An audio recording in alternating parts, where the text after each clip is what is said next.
And we're back in the car like we never left. Welcome to the Confessions of a Not So Dangerous Mind podcast. I'd like to thank you all for spending some of your Monday evening here with me in New York. But once again, we're going to skip past all that promotional jazz and get right to the guts of the episode. So I've been on a kind of sports kick of late. Discussed Canelo Alvarez versus Terrence Crawford from the other night. Discussed that yesterday.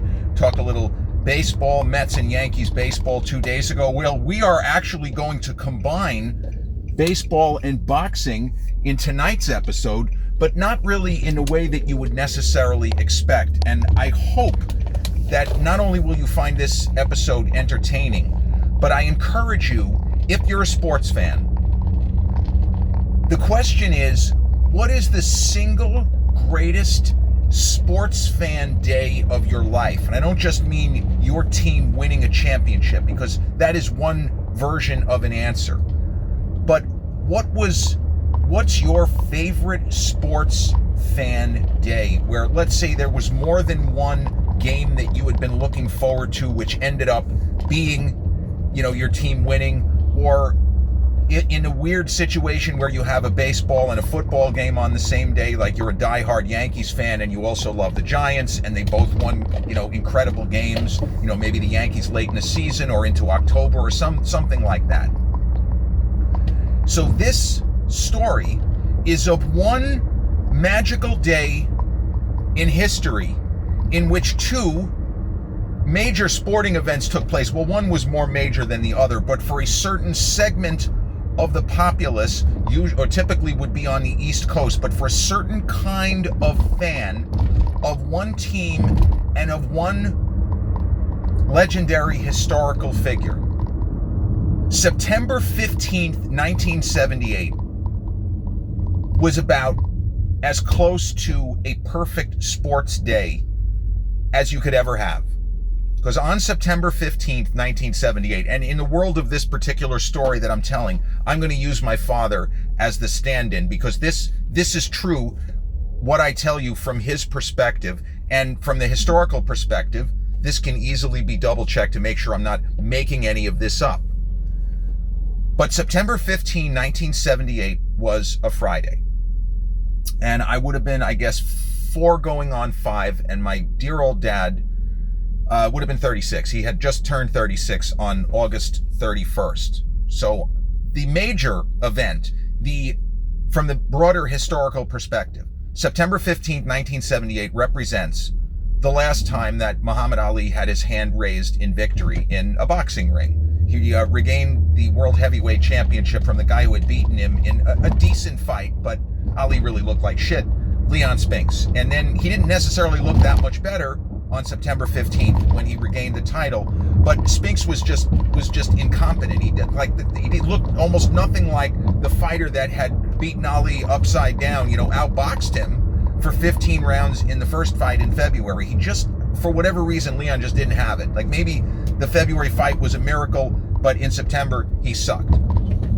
So also on September 15, 1978, the New York Yankees got home after a lengthy road trip, which included their 4-game sweep, which I also recently talked about, the Boston Massacre, which took the Yankees. They had been 14 games out of first place as late as July 15th or 14th of 1978. They had this big rally to get to within 4, and then they swept Boston in Boston. But the Yankees continued to play well, and they pushed the lead up to 1.5 games, and I think they had the off day on Thursday, as they prepared to host the Boston Red Sox, now at Yankee Stadium, for a 3-game weekend series.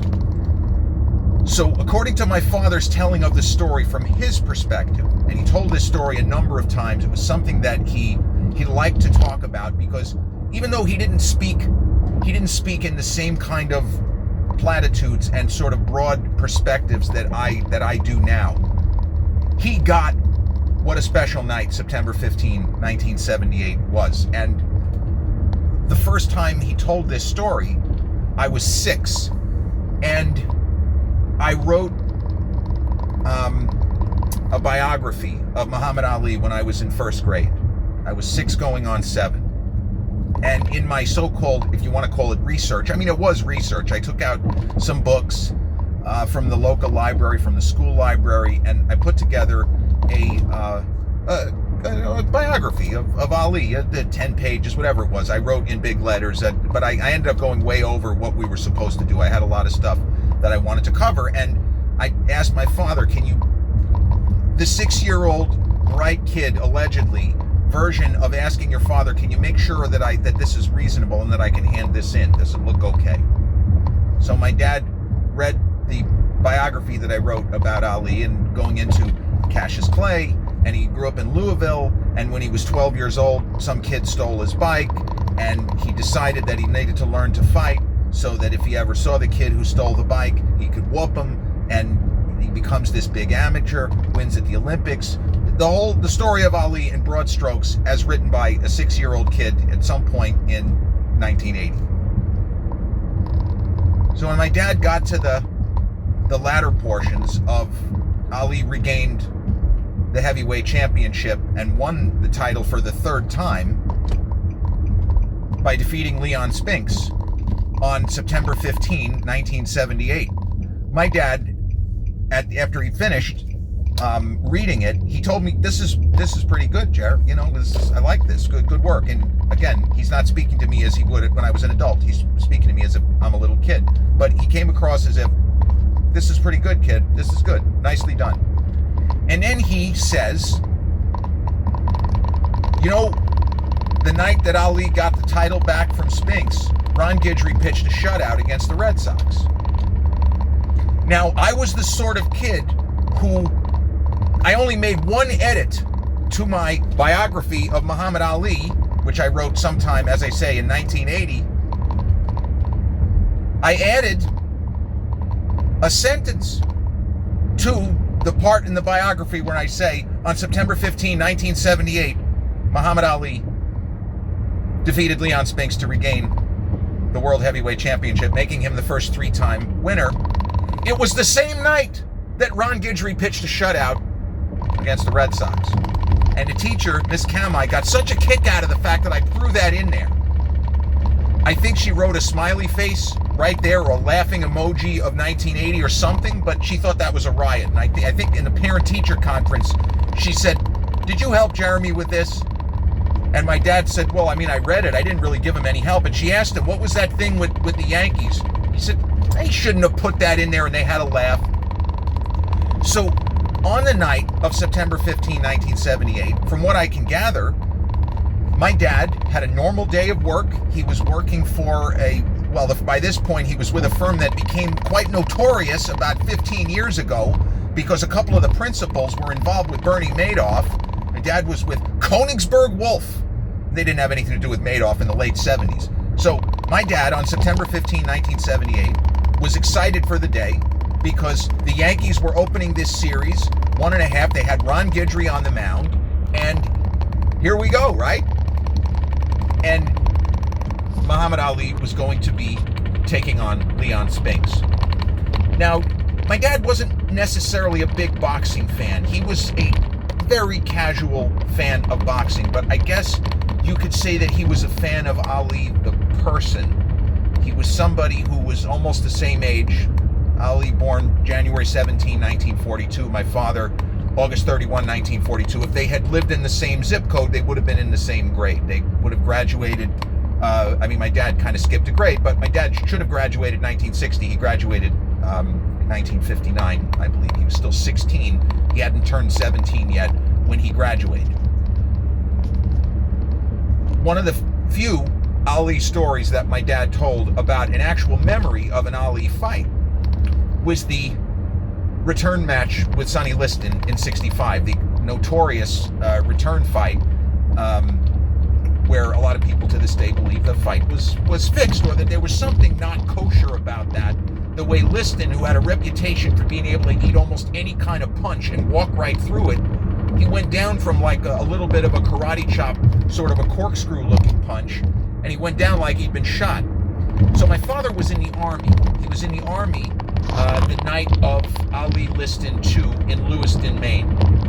And he was in the barracks with his fellow accountants. I guess they all the guys who worked in the finance office, they had the same living quarters. This I'm not 100% on. I just happen to know that by February of 1965, it would have been May.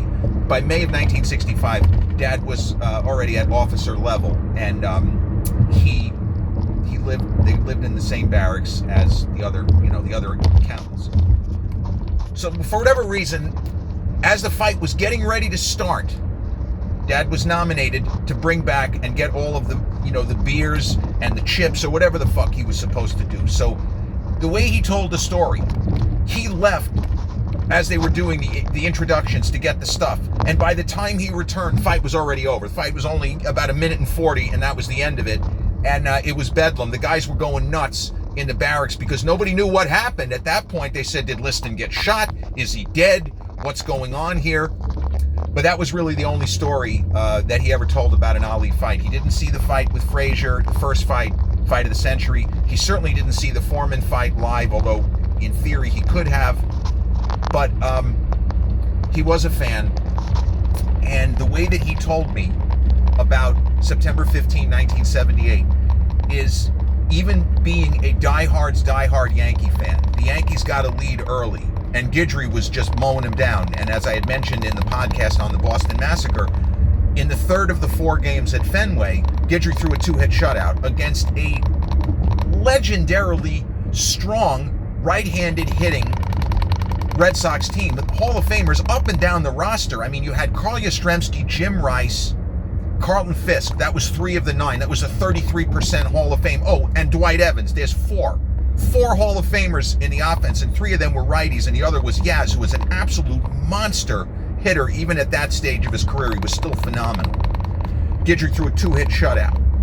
So the Yankees got an early lead, and the way my dad told the story, he was flipping back and forth between Ali Spinks. They didn't do what they do now, where the main event doesn't go off till 1 a.m. The fight went off at a reasonable hour, and he said he was flipping channels between the Yankee game, which was kind of later in the game, but the Ali, the fight was the priority, because you don't get that many fights. And it turned out this was not only the last time Ali was going to win a fight. His last fight should have been a couple of years earlier, but this should have been his last fight, and certainly it was the last time he was even a reasonable, or anything close to a reasonable facsimile of what he had been not that long before. I mean, the Shavers fight, as much of a pounding as he took, he fought a hell of a fight that night. And it can be said that when he went up against some of the most fearsome fighters in the history of the sport, he beat them all. Liston, Foreman, Shavers. I mean, if you asked Mike Tyson right now, unprompted, Mike, aside from yourself, and if you want to, they could, as Shaq said, Mike, you could put yourself on any boxing list you want. We're not going to tell you can't. Nobody wants to smoke with that guy. But if Mike Tyson were asked right now, if you had to name the 5 hardest hitters in the history of the heavyweight division, I think he's gonna have Foreman and Liston and Ernie Shavers. Top 10, 100% sure they're all going to get named. Top 5, maybe only 2 of them. But the idea was that the Ali of 77 was still good enough to beat a guy like Shavers, who almost beat Holmes, and he crushed Norton. Like, he was a very scary fighter because he hit so damn hard. Ron Guidry threw another 2-hit shutout on the night of September 15, 1978. And by about the 6th or 7th round of Ali Spinks, it became clear to the people watching at home, and also the announcers, that Leon just didn't have it. And there are these moments where fighters who appear to be capable of more, they get out there and it just doesn't happen. On certain nights, you just don't have it. And I remember, I guess it was about 20 years ago now, when Bernard Hopkins faced Antonio Tarver, and Tarver had beaten Roy Jones Jr. In their second fight, and they matched him up with Hopkins. And Tarver was naturally a bigger guy. He should have been able to beat Bernard Hopkins, but Tarver went out there and it's not that he got beat up, he just didn't have it. He lost from here to there. And it was one of those fights where Bernard dominated without beating the crap out of Tarver, but he dominated. I don't even know that he lost a round. And so by that midway point of Ali Spinks 2, it became clear that people were witnessing a reincarnation of, this incredible sportsman who already should have been retired. But there was this kind of overwhelming joy that many people who were tuning in that night, that they felt. And as a Yankee fan, now if you had asked my dad going into that game, you could have one or the other for 100% certain. You guarantee Ali is going to win, or you can guarantee the Yanks are going to win. I think he would have actually picked Ali, because a baseball game, there's 162. That year there were 163 for the Yankees and Red Sox because they ended in a tie. But the Yankees beat the Sox 4-0. And I think it was either 4 or 5-0. And Guidry pitched his second consecutive 2-hit shutout, which, that is crazy. You will never, ever, ever see that again. Not only a pitcher throwing back-to-back 2-hit shutouts, which is absurd, but back-to-back 2-hit shutouts in the cauldron of a pennant race, like one of the last great pennant races, Yankees-Red Sox, 1978. And when Ali defeated Spinks and he got the belt, back, he almost immediately retired. There wasn't any reason. He didn't want to continue to fight. I don't think he relinquished the belt immediately. Kind of teased and toyed with certain ideas of certain fighters, but he was done. He really shouldn't have fought. The last fight where he really looked like himself, I hate to say it, was the Thrilla in Manila, and that's a fight that no guys could ever make a 100% recovery from. 14 rounds of two, and in their case, it's not a cliche, two great warriors, leaving it out there in the Philippines, just giving their all. It must have been 95 degrees in the arena. There was no air conditioning. They both could have gotten defeated by heat prostration. And, the Yankees of 78 ended up getting the lead up to 3.5. They not only won the Guidry game, then they won, they had an exciting walk-off win on a sacrifice fly the following day to push the lead up to 3.5. And that's when the Red Sox, in the last couple of weeks of the season, made an incredible charge of their own incredible comeback to tie the Yankees on the last day of the regular season, leading to the Bucky Dent game, and ultimately the Yankees at the time 22nd championship as they defended the title that they won in 1977. That was their first World Series in 15 years. Their previous victory had been in 1962, the famous World Series where Bobby Richardson was at a position. He didn't know that, who was it? I forgot the name of the Yankee pitcher. He was their version of a closer. Ralph Terry in 61 pitched too quickly, and Willie McCovey hit what should have been a game-winning 2-run single. And Bobby Richardson was, I don't know what the fuck he was doing, but he was wandering around, and all of a sudden he turns around, here comes the ball head at him, and the Yanks win the World Series. But the Yankees had so many lucky breaks over time. I can admit that. They just had fairy dust. They had a lot more fairy dust than going the other way. So 78 ended up being an incredible year for the Yankees, and a good year for Ali. He didn't take a terrible beating in the Spinks fight. I mean, Leon landed a lot of big shots. Ali, as we know, unfortunately for his long-term health, could absorb a lot of punishment and keep going. But he shouldn't have been fighting, and he certainly shouldn't have fought, again after the Spinks fight. And at least temporarily, it was good that he relinquished the belt. And but there were rumors that Don King had maybe siphoned off some money, or Herbert Muhammad. Nobody really knows what happened. Nowadays, unfortunately or fortunately, we would probably know exactly who did what to whose finances. But back then, they were still kind of shrouded in mystery. But think about it for yourselves, because if I'm asked the question, what is my number one sports day? It's not the same as what's my number one greatest sports memory, which is Charlie Hayes squeezing Mark Lemke's pop-up at the end of Game 6 of the 1996 World Series. That's my number one sports memory, the Yankees winning that World Series. But the greatest sports day? I don't know. I don't have anything like a historical figure who I adore in the case of Ali, and a huge regular season, but still a huge game for my team who has already made an incredible comeback, and now they're trying to, lengthen the lead in the division. I'll tell you one sports day that was extraordinary, and the one that keeps coming to mind.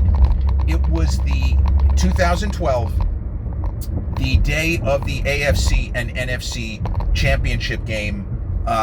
the kind of disputed game where the Patriots ended up, I think, beating the Jaguars. I think it was the Jaguars. It might have been the Ravens. I'm sorry. I sometimes get those teams mixed up.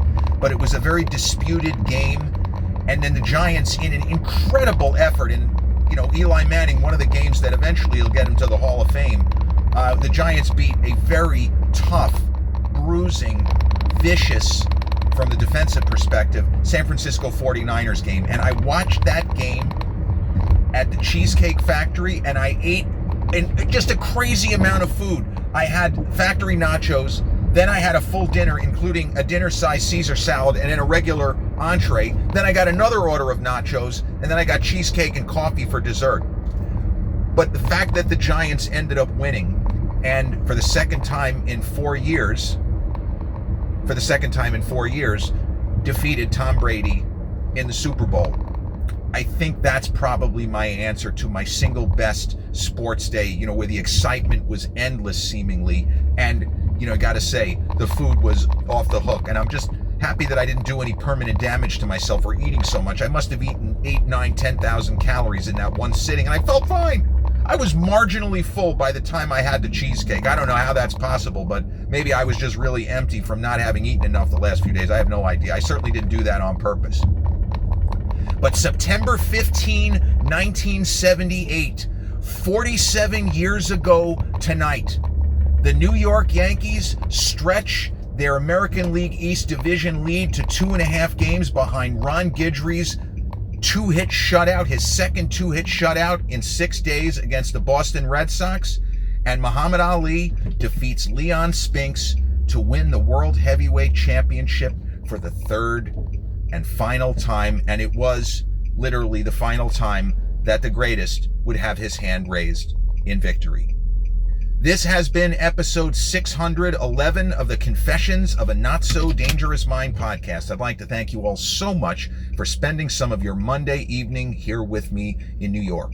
If you check out this episode on the YouTube channel, haven't done so already, please click like, subscribe, comment, share, turn on those notifications. Or if you catch this episode on the audio platforms such as Podbean, Spotify, iTunes, or the others in which we're hosted, same general rule applies. Click like, subscribe, share, and turn on those notifications. I'll be back with a new episode real soon. Until then, peace.